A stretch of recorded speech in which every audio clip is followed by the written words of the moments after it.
kemarin kita sudah membahas tentang pernyataan Ustadz Ihsan Tanjung yang alhamdulillah sudah kita luruskan, sudah kita jelaskan supaya apa yang disampaikan oleh Ustadz Ihsan Tanjung sesungguhnya adalah benar, namun masih koma, di mana sesungguhnya yang disampaikan oleh bersangkutan justru terpenuhi oleh sosok Muhammad Qasim, terpenuhi ya. Nah, kali ini saya ingin menyampaikan pernyataan dari Ustadz Rahmat Baihuni. Ustadz Rahmat Baihuni pun sebetulnya sudah pernah komunikasi dengan saya ya. Bahkan sudah chat kepada saya dan bahkan kemudian mengirim voice kepada saya yang intinya menyatakan bahwa ya kita tunggulah pada saat nanti dibayat, jika memang Muhammad Qasim yang dibayat. Bismillahirrahmanirrahim. Assalamualaikum warahmatullahi wabarakatuh. Dan waalaikumsalam warahmatullahi wabarakatuh. Ustaz Diki yang dirahmati Allah dan kawan-kawan di Gaza, saya berharap dengan ru'yah shadiqah dari Sayyid Muhammad Qasim ini menjadi satu wasilah pemersatu umat. Sekali lagi tolong sampaikan salam saya dari Rahmat Baihuni untuk Sayyid Muhammad Qasim, semoga Allah lindungi beliau. Jika Allah kehendaki nanti seandainya beliau ternyata Imam Mahdi, pasti beliau akan dipilih dan dibayat oleh umat Islam ya. Namun kan pembayatan itu belum terjadi sebagaimana disabdakan Rasulullah SAW. Rasulullah tidak diikuti sebagai Nabi dan Rasul, melainkan beliau setelah diangkat Allah, bukan sebelum beliau diangkat.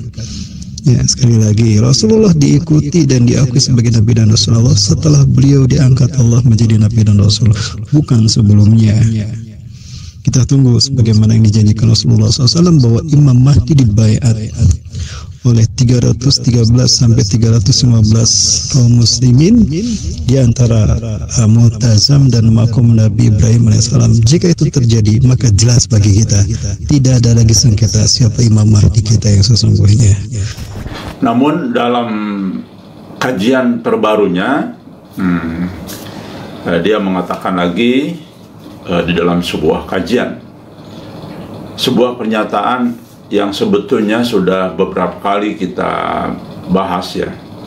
Namun ini memang cukup mengganjal apa yang dia disampaikan, dan ini perlu kita luruskan kembali, perlu kita jelaskan kembali ya. Karena yang bersangkutan menyatakan lagi sebuah pernyataan yang baru yang di dalam sebuah kajian, sehingga yang bersangkutan menyebut-nyebut nama Muhammad Qasim. Al-Mahdi min usrati min waladi Fatimah. Al-Mahdi adalah dari keturunanku, dari anak laki-laki Fatimah. Al-Hasan, bukan dari Al-Husain. Al-Husain versi Iran, Al-Husain versi Libanon, Al-Husain versi Suriah, Al-Husain versi Irak. Versi Ahlus Sunnah wal Jamaah dari Al-Hasan akan muncul dari Madinah. Versi Syiah Iran dari Samara, Irak. Kalau versi Iran, versi Libanon, versi Yaman akan lahir dari Irak, Samara. Kalau versi Pekanbaru dari Madinah. Kenapa? Beliau mengatakan, ana lastu mahdian, ana ihda minal ansar. Aku bukan Imam Mahdi, aku hanya satu saja penduduk Al-Ansar Madinah. Itu bukti kalau Imam Mahdi bukan dari Pakistan, bukan Muhammad Qasim, tapi Muhammad bin Abdullah dari Madinah. Hati-hati ya, sekali lagi, bukan Muhammad Qasim.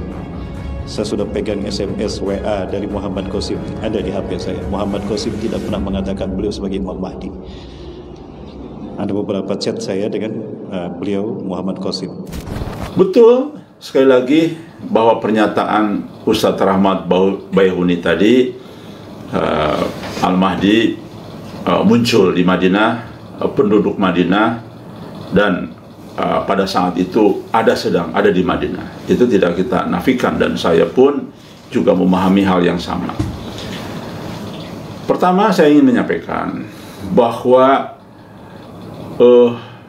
saya katakanlah sekarang sedang ada di Madinah, bekerja di Madinah, katakanlah ada aktivitas di Madinah, saya mengontrak rumah di Madinah, berbulan-bulan saya tinggal di Madinah. Saya boleh mengatakan bahwa saya tinggal di Madinah sekarang ini, saya penduduk Madinah, dan itu tidak salah, betul. Saya sedang ada di sebuah negara, maka tinggal di sana dalam rangka pendidikan, dalam rangka mengungsi, dalam rangka katakanlah bekerja. Itu betul, saya saat ini penduduk Madinah. Namun penduduk Madinah belum tentu lahir saya di Madinah atau berasal dari Madinah ketika saya lahir.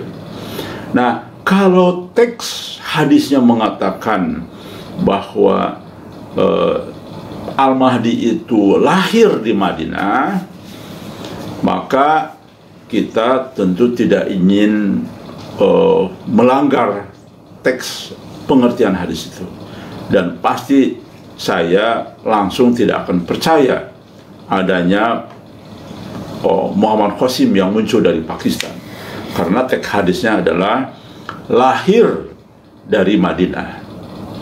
Tapi teks hadisnya, dan itu saya membaca kemudian mendapat penjelasan dari orang-orang yang paham tentang teks hadis ini, baik dari kajian yang ada di sosial media, semua sepakat, tidak ada yang berani mengatakan pengertiannya sama dengan lahir di Madinah, tidak ada, hanya penduduk Madinah.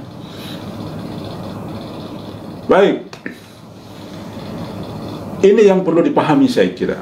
Maka dari apa yang kita dibaca oleh banyak tokoh agama sebagai satu kaidah mereka untuk membantah Muhammad Qasim, karena Muhammad Qasim dari Pakistan, sedangkan teks hadisnya Al-Mahdi itu dari Madinah. Ini menjadi satu kekuatan bagi orang-orang yang membantah Muhammad Qasim. Namun ketika kita benar-benar tunduk kepada perintah baginda Nabi Muhammad SAW bahwa kita harus mendengarkan mubasyirat di akhir zaman, akhirnya kita paham. Dan ternyata justru dengan memahami arti daripada penduduk Madinah yang sesungguhnya seperti apa di dalam teks hadis itu, semakin membenarkan, semakin justru meluruskan, semakin sejalan dengan teks-teks hadis yang lain. Karena jangan lupa, teks-teks hadis lain juga menyatakan Al-Mahdi itu muncul dari arah timur, ya, bersama dengan panji hitamnya. Kalau ini dihubungkan dengan hadis tadi, maka jelas ada semacam kontradiksi. Kenapa? Yang saya herankan, kenapa ustadz-ustadz akhir zaman ini atau ustadz-ustadz yang membahas kajian tentang teks-teks hadis Al-Mahdi di akhir zaman tidak pernah menyebut-nyebut soal Al-Mahdi akan muncul dari arah timur? Kenapa? Itu pertanyaan besar bagi saya. Itu berarti dalam dirinya terpatri satu pengertian, dalam dirinya berpikir bahwa kalau saya menyebut-nyebut muncul dari arah timur, berarti seolah-olah kontradiksi dengan penduduk Madinah, muncul dari Madinah, berasal dari Madinah. Jadi kontradiksi kan berarti. Nah, itulah satu kekeliruan yang mereka ungkapkan. Banyak hadis yang lain menunjukkan bahwa justru benar Al-Mahdi muncul dari arah timur, ya. Nah, keraguan ini saya pun dulu pada saat belum muncul Muhammad Qasim 30-40 tahun yang lalu, ketika mendengar, membaca buku-buku tentang akhir zaman, saya sempat bertanya juga, ini kok hadis ini mengatakan dari Madinah, berarti memang orang Madinah gitu ya. Namun kok hadis yang lain muncul dari arah timur dengan panji hitam, walaupun mengatakan itu hadis dhaif. Tapi jangan lupa, sekali lagi, banyak sekali tentang Al-Mahdi, tentang akhir zaman juga dhaif. Tapi sekali lagi, dhaif seperti yang banyak ustaz-ustaz sampaikan masih bisa digunakan kalau terkait dengan informasi akhir zaman, kecuali menyangkut hukum Islam, menyangkut hukum dan sebagainya. Nah, rekan sekalian yang baru mendengar informasi ini, baru mendengar kajian ini, baru mengenal Muhammad Qasim, maka dijelaskan dalam Mubasyirat, memang Muhammad Qasim akan ke Madinah hijrah. Dipanggil oleh baginda Nabi Muhammad SAW untuk berziarah ke makam Nabi Muhammad SAW, akan tinggal di Madinah. Karena begini, Muhammad Qasim dalam mimpinya ternyata akan 3 kali dia datang ke Madinah ya. Mungkin dalam yang sekali mungkin cukup lama, yang sekali 2 kali mungkin sebentar, wallahu alam. Saya tidak bertanya pada saat itu berapa lama, tetapi dia mengatakan akan 3 kali ke Madinah. Dan inilah satu hal yang menjadi semacam apa ya, kita paham sekarang, bahwa Muhammad Qasim Al-Mahdi akan pernah menjadi penduduk Madinah. Rencananya ditakdirkan untuk sementara tinggal di Madinah. Ini menunjukkan satu kebenaran, menerjemahkan perbedaan antara muncul di Madinah, penduduk di Madinah, dengan hadis-hadis lain yang muncul dari arah timur, Al-Mahdi ini.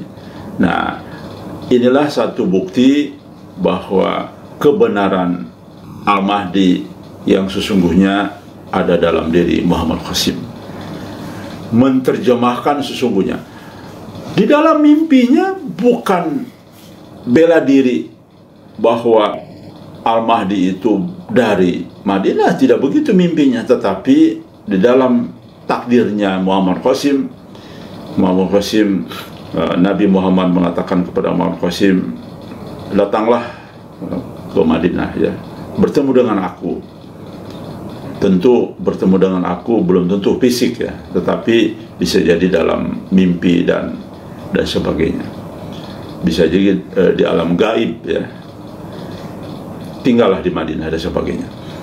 Nah, ini alhamdulillah banyak sekali pernyataan di dalam Mubasyirat ini membuka semua hal misteri ini, bahkan semakin meyakinkan kita bahwa seluruh hadis-hadis yang ada menyangkut Al-Mahdi, walaupun itu derajatnya dhaif, menjadi benar.